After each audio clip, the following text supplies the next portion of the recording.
So welcome to our web conference. Today is Sunday, February 21st, 2016. Thank you for taking the time to join me today. And for my virtual listeners, I welcome and appreciate your interest in this web conference. The purpose of today's web conference is to, one, look at why some students are feeling disconnected or isolated in online courses. Two, why we as instructors should be concerned about this. And then three, offer some recommendations on how to change this.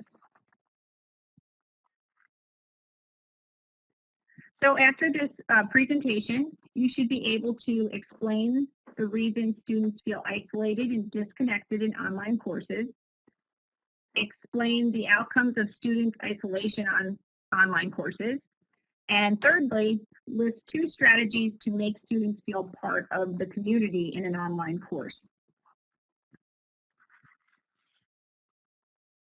So when you were a student in either an online course or even a webinar, did you feel part of the community of learners or other students that were taking the course, or did you feel isolated or disconnected? So I would ask you to use the text chat, which is in the lower left-hand corner, and just kind of give your reflections on this question. And for my virtual listeners, if you would please pause the web conference and write down your reflection and post to your discussion area in the course page in Pilot.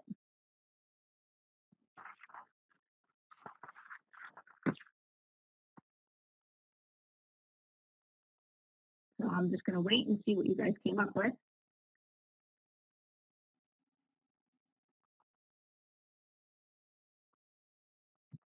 And remember, you're using the text chat in the corner. Okay, so Allie is saying that she felt like she was part of the community, but she did feel some kind of distance in the discussions, and we'll just see what Judy says.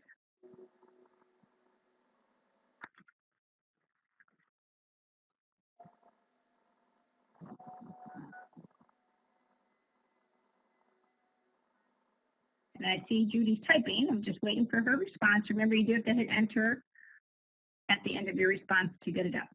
Okay, so she felt a little disconnected at times as well.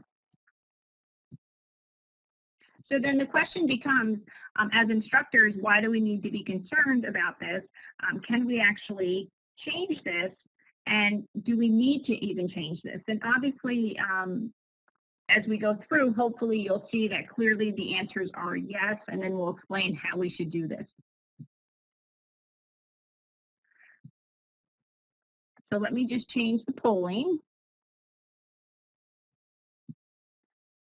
So have you or people you know ever dropped out of an online course? And then if you could just pick the response that is appropriate to you. So once again, A, B, or C, using the text chat.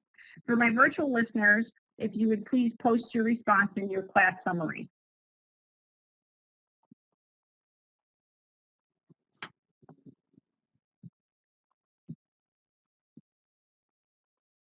Okay, so both of you have known people who have dropped out of an online course. Interesting. So some students do feel disconnected in an online course. And what are the results of this? Well, for the most part, you have hit it on the head, the dropout rates. So the research is actually showing that the dropout rates in a distance education are 25 to 40% higher than in a traditional face-to-face course. This is some research that supports this notion, and it was actually cited in the Steinman article of 2007. Another reason why this dropout rate is concerning is one of the primary concerns of students is not feeling part of that community. They're feeling a sense of isolation, disconnection. And when we talk about community, if you look at the McMillan and Chavez from 1986, and once again, this is from that Ravi article of 2002, they define community as a feeling that members have of belonging, that they matter to each other and to the group, and they have a shared faith that their needs will be met through their commitment to be together. Now, in the paper by Ravi in 2002, this author discussed reasons for dropouts in online courses, And the notion here is that the reduced sense of community leads to disconnection, to distraction, to a lack of personal attention, and it really affected the lack of pursuing or staying persistent in your pursuit of obtaining your degree, which obviously led to increased dropout rates.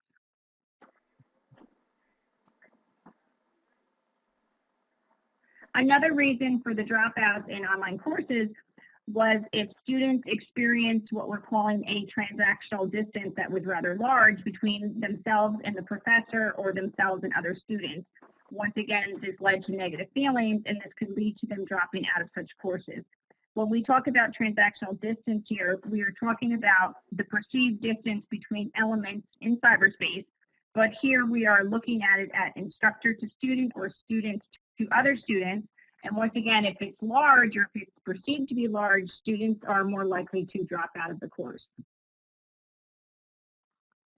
So then why, as instructors, should we be concerned about these dropout rates, and then what can we do with them?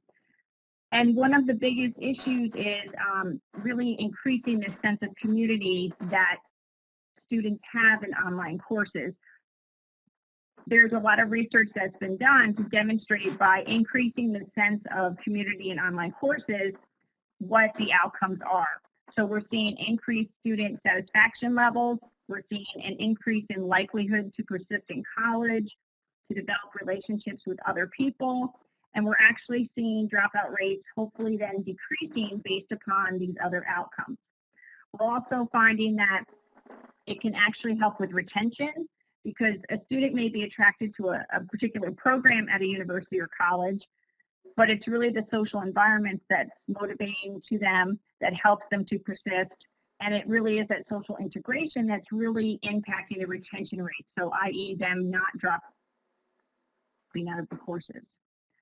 Other results are increased flow of information among students, increased commitment to the group goals, more cooperation, and even a greater sense of well-being.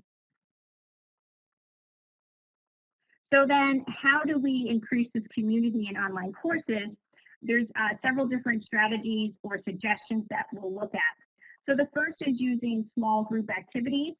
These can be projects, it could be a debate, it could be posing a question within each group and taking different perspectives and presenting that to the other teams.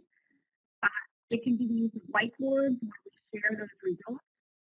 It can be the use of group facilitation, so promoting a dialogue to help the group kind of build and maintain. So as the instructor, we could acknowledge who's contributed to what in terms of the discussion, making sure everyone's had a chance to contribute to the discussion, checking in with the progress of the team, and so forth. In addition, creating a trusting environment. So we want to make sure that we have some type of netiquette policy in place where people are allowed to disagree, but it should be done in a constructive, adult, mature kind of way. We're not going to allow personal attacks and so forth. And then the last is having a strong social presence by having students introduce themselves during the first class or the first week of classes. This could be done through voice or video or even a simple Word doc. Having students and the instructors post a picture of themselves. Anything that, once again, creates that opportunity to increase that community. So then what I would ask you to do is if you could go into the breakout room, which is titled Breakout Room Number 1. You can move yourselves there. If you're having difficulty, I can help you. And then within that room,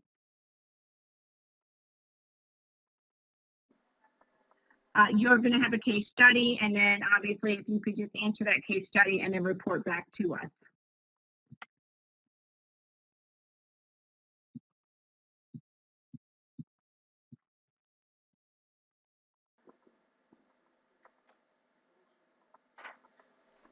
Okay, so if you could just bear with me, I'm just going to copy what you've come up with, and hopefully we'll bring that back to the main room.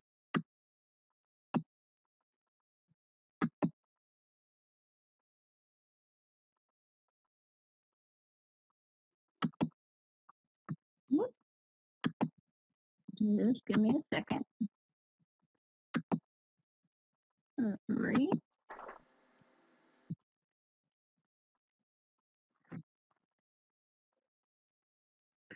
Okay, so what I'm seeing is some of the advice that you would offer would be to form student communities. Totally agree with that.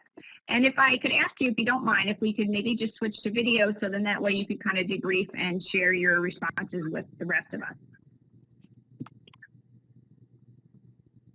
Well, for some of the ways that we could offer techniques to Professor Al, I said that we could either use discussions within the students, or we could employ group projects to help the students bond, and perhaps in our discussions, if we could use topics that the students feel passionately about, it would create debate and relationships within the students.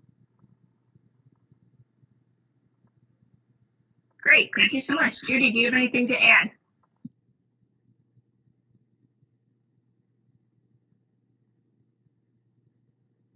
Judy, if you have anything to add, you'll need to probably push your talk button because I'm not seeing it on. Okay, I also agree that we should have small groups and do more group projects together, and this brings the students a closer relationship. Great, thank you so much. Let me just get back on track here.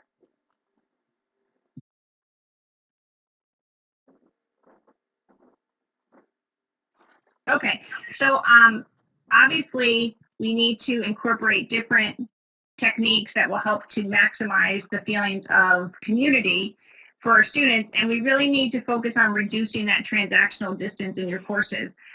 A lot of the suggestions that you gave during your case study would really help and benefit us to actually meet both of these. But remember, when designing your online courses, we really need to make sure that we're factoring these in.